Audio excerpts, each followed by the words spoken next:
He's a Commonwealth silver medalist. Now, Aragawi, fourth 2 years ago.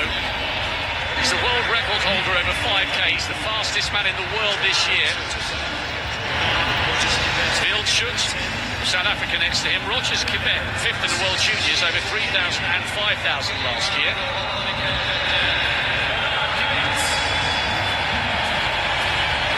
Bernard Quebec, world best over 10 miles. The Bahrainian, Bailiu. Shrub of France, European bronze medalist last year. Barrega, they've swept past him, but don't rule out Selimon Barrega. He won the Olympic title 2 years ago with a 53-point last lap. There's McGaughty, one of the three Americans. He was 12th last year. Nebula Hartu. Standards in this one, but it's a question of whether Rogers Quebec, who was fifth in the World Juniors last year, or Joel Alieko, who's more known as a mountain runner, it's whether they can help Cheptegei as much as Jacob Kiplimo would have done had he not been injured. And this trio of Ethiopians is very, very special indeed. I'm sure there's going to be team orders from Uganda to protect Cheptegei almost, but yeah, Uganda are definitely going to be the ones who are going to be trying to match that with three of them. It's strength in numbers all round, hoping that they can work together to do their nation's proud tonight.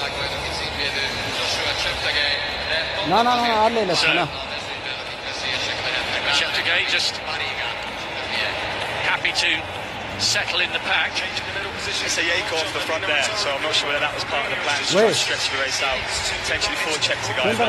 Yeah, very big lead early on for him, but I'm sure that's going to get reeled in throughout these 25 laps. 62 seconds, it's quite punchy. You've got to feel, Rob, as well, for the athletes in this heat. It's going to be a strategy as to when you're going to take on your towels and your water, just because it is so hot and humid tonight. That's a huge factor when it comes to 10,000 metre racing, especially for them here. Yeah, Cheptegei just giving chase to his compatriot. Long way to go, though. Nobody getting too excited here. But I wonder whether the tactic from the Ugandans was to try and somehow, through a war of attrition, run the sting out of the likes of Aragawi and Selimon Barrega, who, let's not forget, as I mentioned just before the race started, ran a 53-second last lap to win the Olympic title in similar conditions to this in Tokyo 16. Yeah, he can do it on a day like this, and Olympic gold is always way fun about here. I would have said that if the Yako was going to be going up the front, you wouldn't expect it to be Cheptegei that's dragging a pack round as well. If they were trying to put some sort of team plan together, you'd expect Cheptegei to sit a little bit further back, so maybe he's unaware that this was going to happen as well, and he feels his responsibility to try and move it. Third round, Alash in the gold medal position. What a story this would be. A massive effort to put himself ahead of the man who was bidding for a sixth successive title. And he's peppering the 80-metre board for fun. A bronze 4 years ago. 80 metres 92, his personal best. But this has been an inspired evening. He's over 81 metres for the first time. He's never thrown further, and he's never done it at a more important time. And the Hungarians believe they are going home with gold tonight. Rataru Gottman needs to find something over 684 here to get into a medal position. Last round. 11 times a national champion. She has got a PB of 696. Brumé lying in third with 684. Cheers there for Yapacino. And there's the shout of delight. By 4 centimetres, she's moved into the World Championship bronze medal position. In the last round, right at the depth of the competition, That is superb by the Romanian. She can hardly believe she's done it.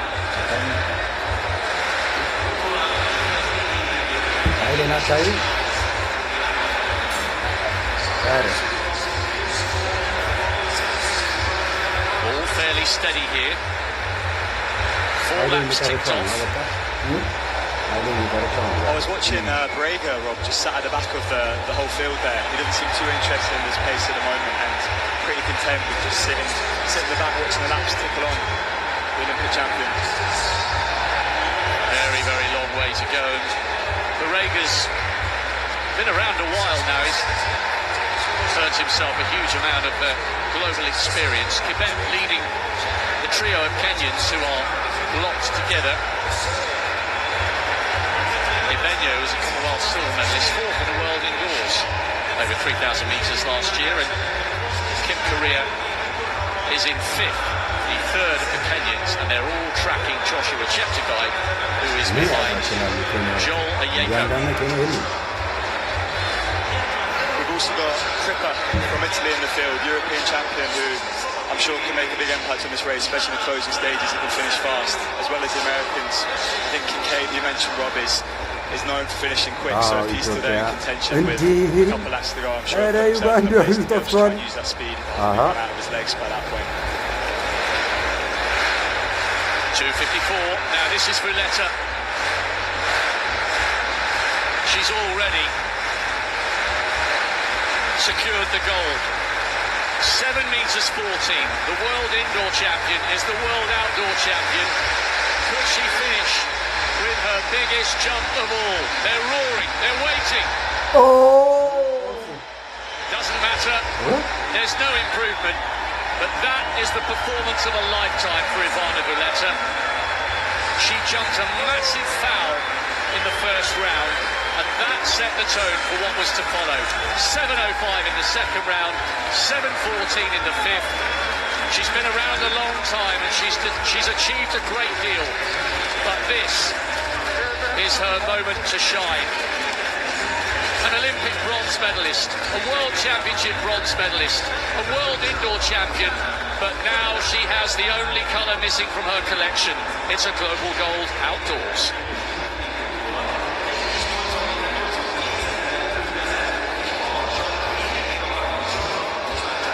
Still no move from this season's outstanding performer, Aragawi. A mention as well for Dilla, who's only 17 years old. He's the second fastest youth in history at this distance when he ran 27:08 in the Ethiopian trials. How can a 17-year-old run 27:08?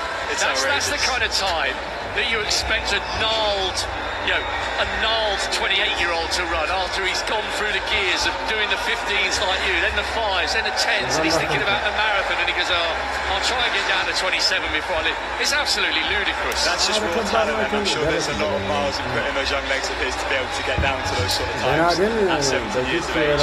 But could be seeing him for decades in the future if he can keep a sort of trajectory going. Bernard Quebec, the world best over 10 miles, so plenty of stamina in his legs, and it all looks reasonably comfortable here. It was very smooth from Cheptegei, I think, to pull the pack.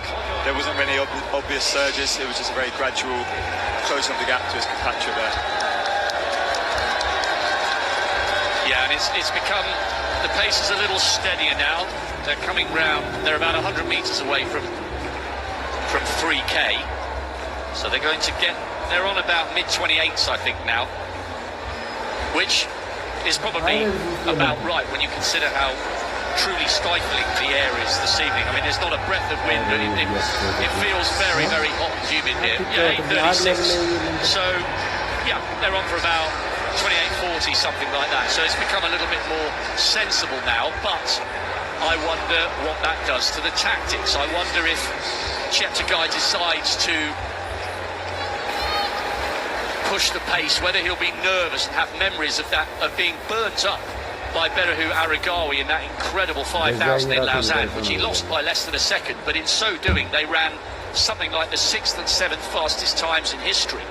Yeah, being the world record holder, there's always going to be eyes on you, so I'm sure everyone in the field is just keeping a close eye on what Cheptegei decides to do in this race. In contrast to what we saw in the women's 10,000 yesterday when it was a crawl by this point, still there's a bit more of an honest pace about it. Not ridiculous, but I'm sure it would be great for them to be staying out of trouble, all running pretty short lines in lane 1. There's not too much spillage into lane 2 and they're running longer distances. They're all running pretty efficiently on their way around there. Well, I thought that was one of the most dramatic 10,000 metre races I've ever seen yesterday. It was absolutely crazy, wasn't it? Just crazy. It's definitely set the bar for this tonight. I think if it could be anything close to even that finish that we had in that women's 10,000, we're in for a real treat again, aren't we? It's turning into a wonderful night. Cheptegei looking up at his compatriot. Kenya 1, Uganda 2, 3. Kenya 4 and 5, no move and no interest from Aragawi, wearing 8 on his hips. I don't think he's really moved out of that position the whole race. He's been sitting just about inside the top 10, not seeming to take much notice about what's going on in the front. And still, I think Borrega sat right at the back of the field, again taking even less interest in even Aragawi. Borrega knows if the pace isn't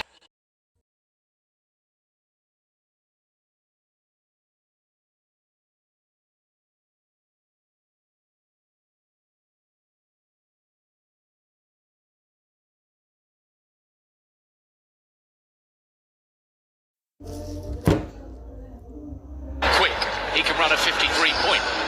And I wonder, Cheptegei's got one eye on the marathon.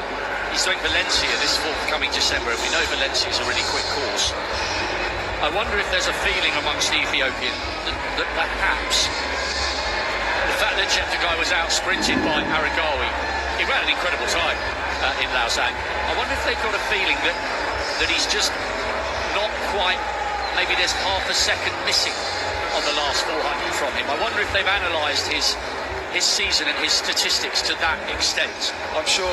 I'd be surprised if Cheptegei can close as quick as them, so if he doesn't want that to be the case, he's going to have to go from a little bit further out in this race here. But if you're someone that can close as quick as Borrega or Aragawi, you'll just be biding your time until you see the moves make. Just try and follow them as close as possible until you feel like you're ready to strike in that last lap, which is, unless somebody tries to do something a bit further out, is probably what we're likely to see here.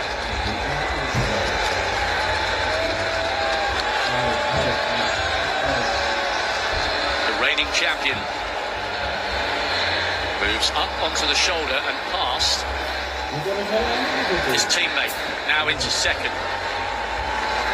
Quebec's put a bit of an acceleration in here.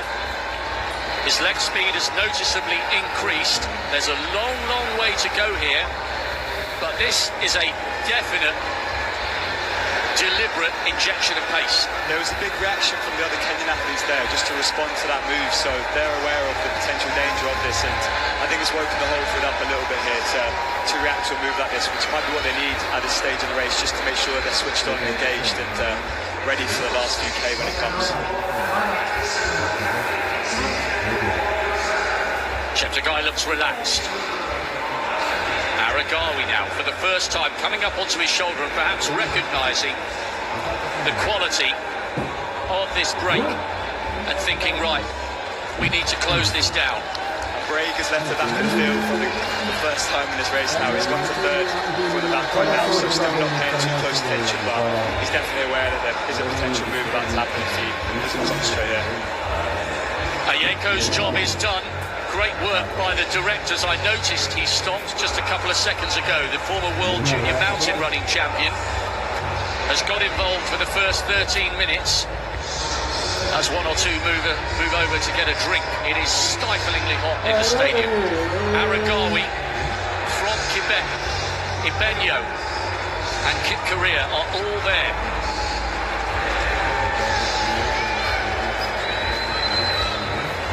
This is really fascinating. Little nudge in the back there from Cheptegei up to Kip Korea. Said, look, you're tripping me up. And there you just see again, he forces Kip Korea to move a little bit wider.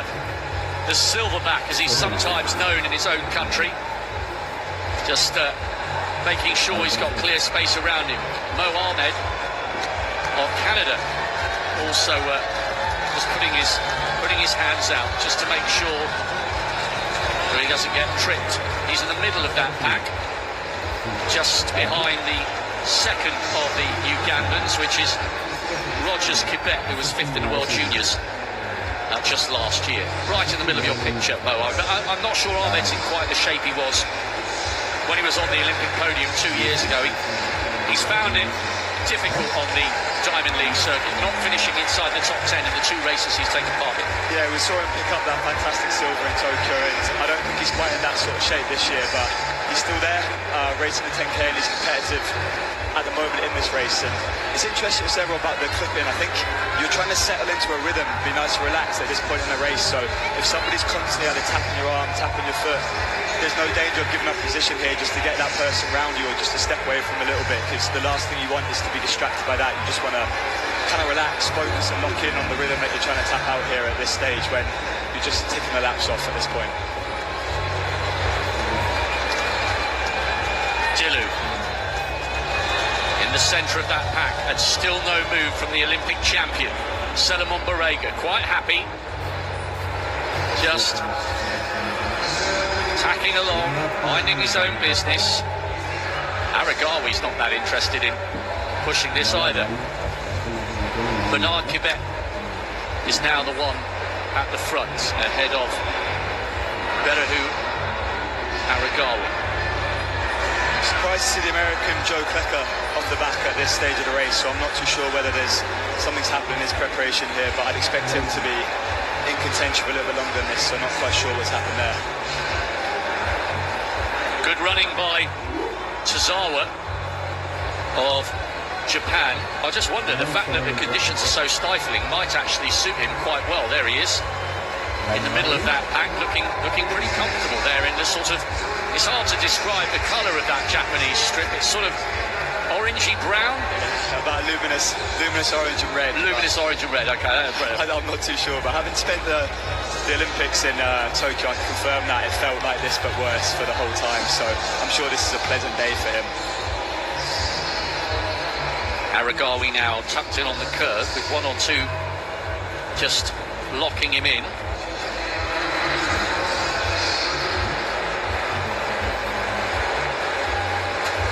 It's always interesting to see how little panic there is amongst some of the athletes to breakaways like this. It's a little bit like in the Tour de France, we see the breakaways at the front of it, and people are just content to let it go because they know that at some point it's going to come back. And I guess they're watching who's doing it and what they value, that actual breakaway attempt, whether it's a genuine effort to try and win the race or whether it's just trying to stretch things out, making it a bit uncomfortable for everybody behind.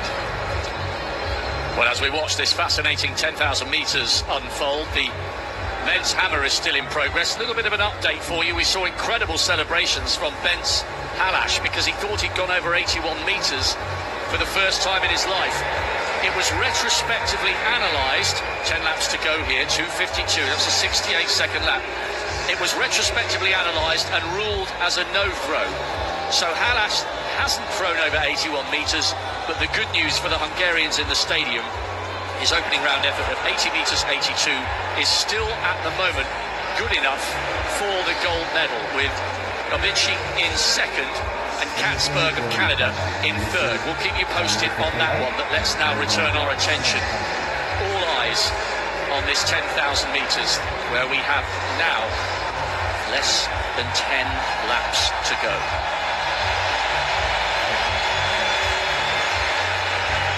Look who's decided to pay close attention at the front.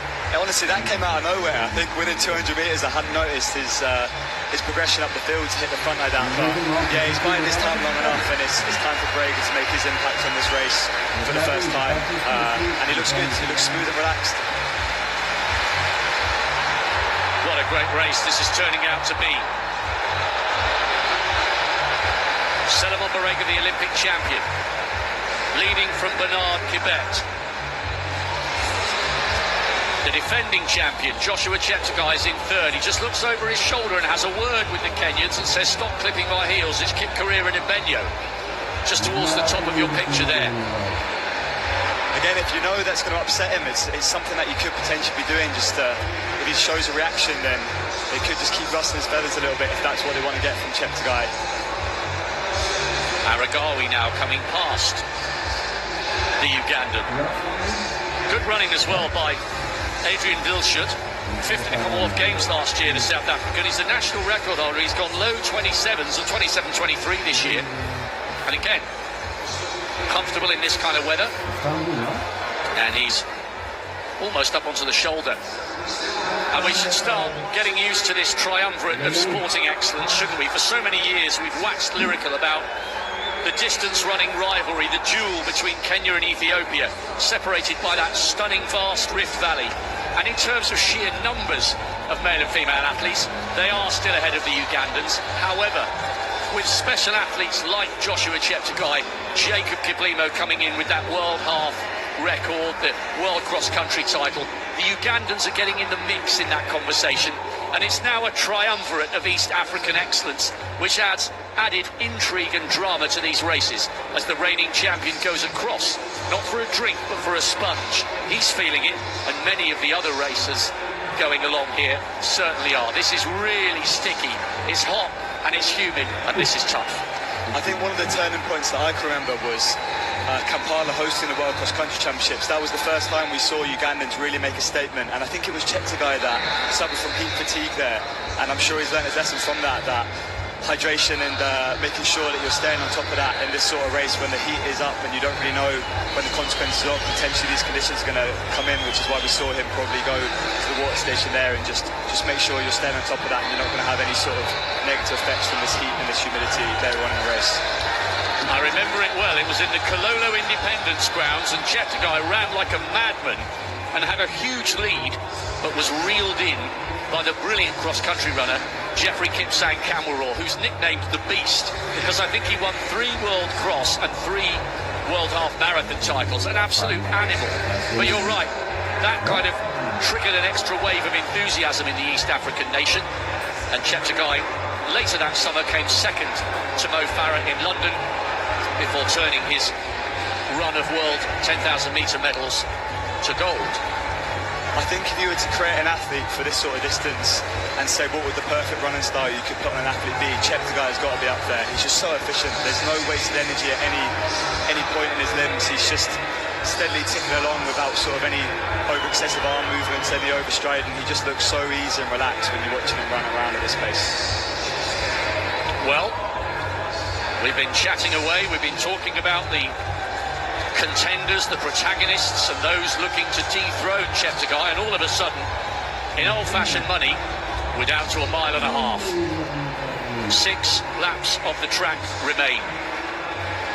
Mohammed as well looks good for me, sitting there in 6th place. I feel as though he's not really been spoken about enough here. He's just slowly bided his time sitting in that top 10, but now it's starting to get moving. I think he looks really good still. Yeah, it is a good-looking performance. 5th last year in the 5,000 in Eugene after his Olympic silver. 6th in the 10,000 and in Doha. And there's a great community of distance running fans in Canada. They'll all be watching this evening. They've got some great races over there. The Tamarack race weekend in Ottawa is always worth a journey. And Mo Ahmed is a massively popular figure in Canada. Aragawi beginning to wind this up, you know, with 5 to go. It's Ibenyo leading the chasers with Kip Korea just behind him. Cheptegei is still there, no move yet from Barega, but little by little, Jake Whiteman, he's beginning to drop them off the back of this group, and maybe that's his intention. It's a gradual wind-up and a war of physical attrition. I was watching Barega there to see whether he was one of the vulnerables hanging off, but he seems to be pretty content just to sit in the back of that pace. But yeah, the job Aragawi's doing here is, I'm sure, the desired effect, where just slowly he's breaking people one by one, and it's just going to be the toughest that are left standing to back that out over the last 3 laps there. Mo Ahmed in 5th. Aragawi looks looks up at what we call the rear view mirror. There are brilliant screens at either end of the stadium. It gives the athletes a clear view as to what's going on. And look at this move. Ahmed's found a way through on the inside. Cheptegei on the outside. Ibenyo now sandwiched between them. So we have Ethiopia, from Uganda, from Canada, from Kenya. 4 laps to go. 64. And you know, it might take a 55 or a 54 to win this title. We see Aragawi do this so much. He seems so happy just to be on the front, getting the pace moving on a bit. It seems...